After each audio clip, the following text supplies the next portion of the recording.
안녕하세요. 오늘은 아주 특별한 손님을 한번 초대했습니다. 직접 인사하시겠습니까? 네, 안녕하세요. 반갑습니다. 암행 여사를 만나러 온 호기심 여사 아나운서 이지연입니다. 안녕하세요. 네, 박수. 네.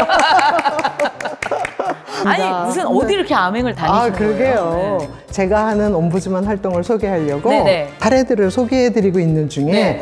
최근에 길에 나가 보셨어요? 현수막들이 너무 많이 난립돼 있어서 그런 지 좀 되지 않았어요? 그쵸? 언젠가부터 진짜 엄청 펄럭펄럭해요. 그죠? 그전에는 주로 임영웅 콘서트, 네. 그 다음에 김창옥 선생님 토크 콘서트, 토크 콘서트. 뭐 뿡뿡이 네. 공연 이런 네. 거였는데, 야, 요즘은 뭐 서초구를 발전시키겠습니다. 그쵸? 아니면 뭐를 해드리겠습니다. 이렇게 많이, 언제부턴가 그게 엄청 그쵸? 붙어있어요. 모든 구획에. 정확하게 본 거 맞으시고요. 네. 네. 작년에 5개 광고 물법이 개정이 되면서 정당 활동을 활성화시키기 위해서 그전에 제한적으로 운영하던 걸 무척 풀어줬어요. 풀어주고 나니까 민원이 폭주하기 시작해서 종전에 들어오던 민원의 300배 이상씩의 민원이 제기되기 시작했어요. 아니, 그럴 수밖에 없는 게 현수막이 그 정도가 늘었으니까. 근데 많이 늘었죠? 늘면은 문제가 뭐냐면, 저는 이제 뭐 학생을 키우는 엄마로서 너무 가려요. 네, 맞아요. 아니, 이게 뭐 길을 가리는 게 아니라 건물도 가리고, 그리고 네. 옆에 지나간 사람도 안 보이고, 네. 심지어 내가 가는데 그 현수막 끈이 댕 이런 경우도 그쵸. 있고. 걷다가 현수막에 걸려서 사고가 나는 케이스들도 있고요. 왜냐면 요즘 그거 타잖아요. 이거 뭐지? 이거 싱싱이 가다가 확 하고 걸릴 수 있어요. 왜냐면 그 끈 자체가 거의 흰색이나 이런, 잘 안 그쵸? 보이죠. 네.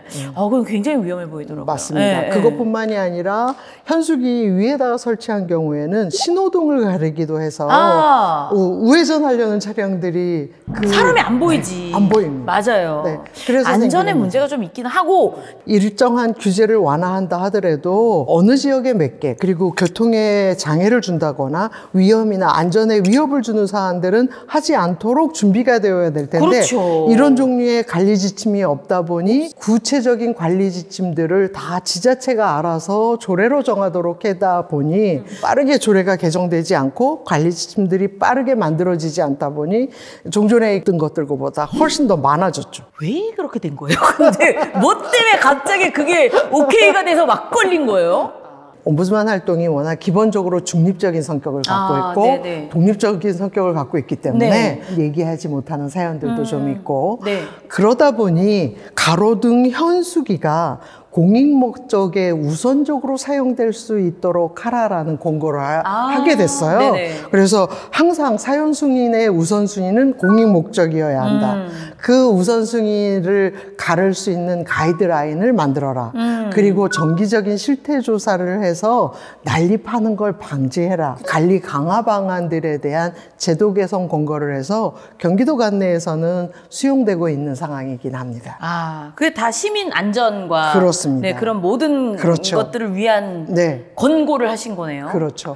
경기도에서 수용을 했는데 아까 서울과 전국 권역이 220%의 민원 증가가 있었다라는 말씀을 드린 것처럼 이런 문제는 행안부 차원에서 전국 단위로 커졌습니다. 관리 지침을 만들어서 보행자, 교통약자, 그리고 교통시설을 이용하는 사람들의 방해 요소가 되는 것들은 설치 못하도록 기준을 엄밀하게 만든 게 현상입니다. 그렇군요.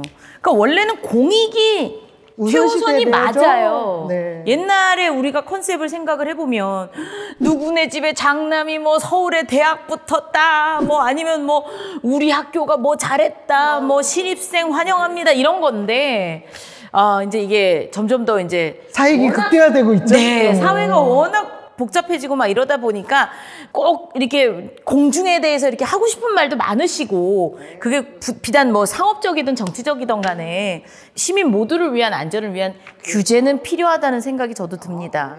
그 우리가 그런 게 있잖아요. 규칙이 있고 조례가 있고 뭐 법이 있고 그 위에 헌법이 있고 뭐 이렇게 법의 단계들이 아시네요? 있잖아요. 네. 제가 또 고등학교 때 정치경제 그 과목을 굉장히 열심히 법이 있고 법을 시행하기 위한 시행령이 시행령. 있고 실질적인 절차를 갖춘 시행 규칙이 있고, 그렇죠. 그리고 지자체가 하려면 요즘 자치분권이잖아요. 그래서 지자체마다 우리 지자체의 실정에 맞게 자치 조례, 그래서 조례와 조례의 시행규칙을 만드는데 이 조례를 갖추지 못해서 문제가 되기도 하고, 아까 말씀드린 5개 광고물법이 바뀌었다면 법을 구체적으로 시행하기 위한 기준, 그쵸. 또 중앙정부에서 내리는 관리 지침, 이런 것들이 구비되어야 되는데 이런 아이들이 채 준비되지 않은 상태에서 법부터 목적성부터 먼저 부여를 하고 나니 난립할 수밖에 없게 됐죠.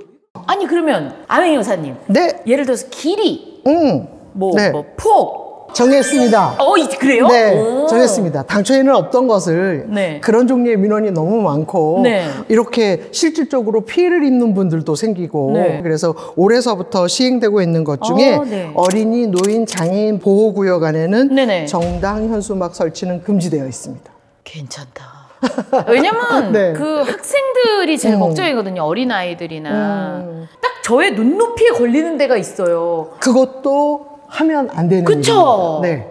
그래서 정당 현수막은 교통자나 또는 보행자들의 눈높이에 걸리는 건 안 되기 때문에 2m 이하 설치는 금지하고 있습니다. 그래서 혹시 한번 맞춰보시겠어요? 이거는 제 생각에 괜찮아요.